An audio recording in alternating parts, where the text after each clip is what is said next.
this is what all of that space sounds like together.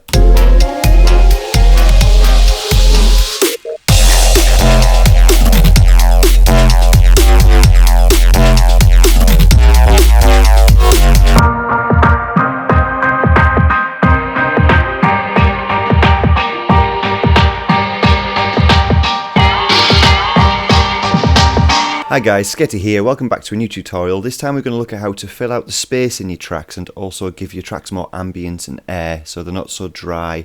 And I've got a little bit of elements in the background just to fill that track out. So let's get to it.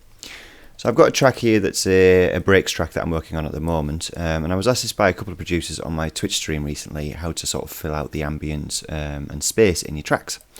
So I'm just going to play the track back as it is, and I've turned off the ambient elements that I've already got in it. So this is what the track sounds like without any sort of space in the background or ambience.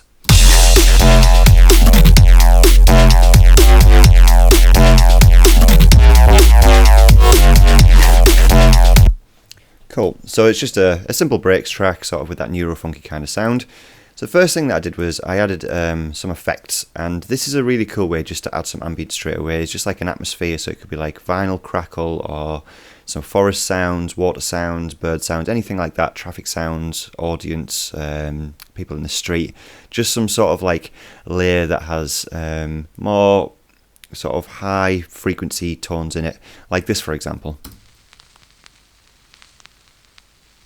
So it's just a simple vinyl sound, but just when we add that into the back of the track,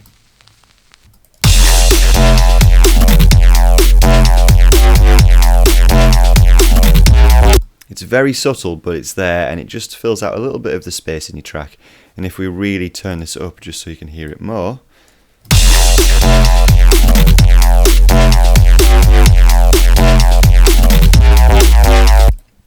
but again, some of these elements you don't want them to be too big, you just want them to sit in the background. So that's one way of doing it, adding some ambience like vinyl, water sounds, forest, birds, people in the street, all that kind of thing is a good way of filling your tracks out. Another way is using pads, but just more sort of like a one-shot pad. So for example, I've got this FX piano sound here, which if I just, for some reason that's not playing back, let me find out. It's because I've turned that group off. There we go. So yeah, I've got this effect sound here. And because the release of that is so long, that will just fill out the back end of the track quite a lot. So we can listen to that. I'll just turn that off as well because that's another one I'm going to get to. So yeah, this pad sound here.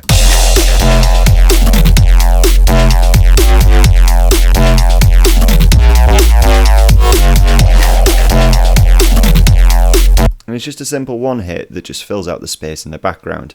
Now when this gets quieter, another thing that you can do is just add an arpeggio that's got a lot of high pass filtering in it. If we listen to this by itself, this is what this arpeggio sounds like. And this is very simple, it just sits in the background. But again, when we play the track back,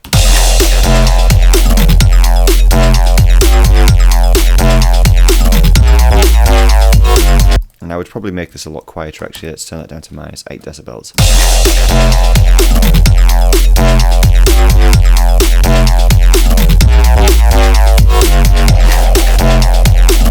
So like these kind of things, you want them to be there but not massively noticeable, so it's the main focus of the track. It's just there to fill out the space in the background.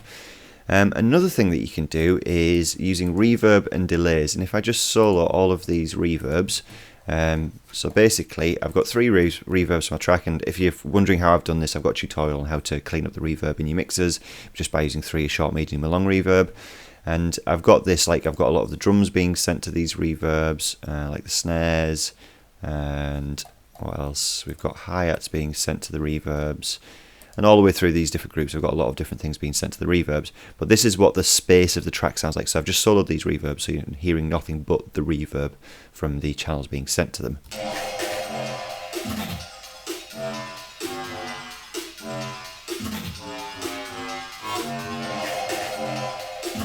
So this is another cool thing you can do, because if I turn these back off and listen to the track and then turn them on, you won't hear a massive difference, but again it just adds that little extra layer of space.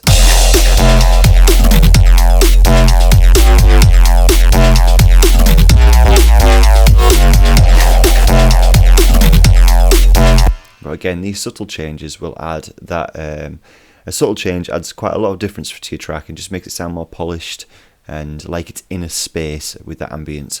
And again, I've just added some delays as well, but it's the same principle as with the reverbs. So again, I can just take it just before the drop. So with all of the reverbs, the delays, the ambient effects that I put in, the arpeggios and the pad stabs, this is what all of that space sounds like together.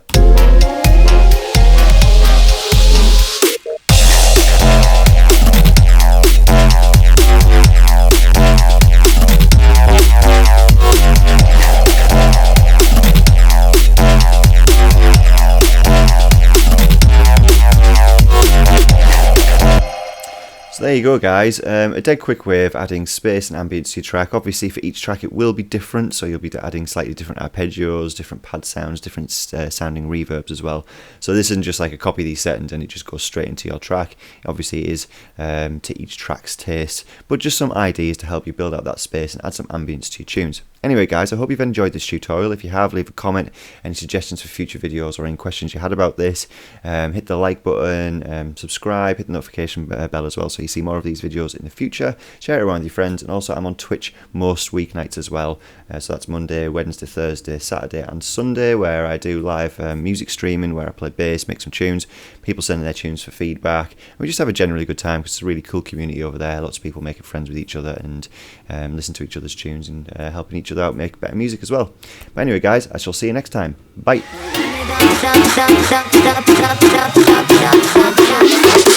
Everybody jump up, come on! Come on! Everybody jump up!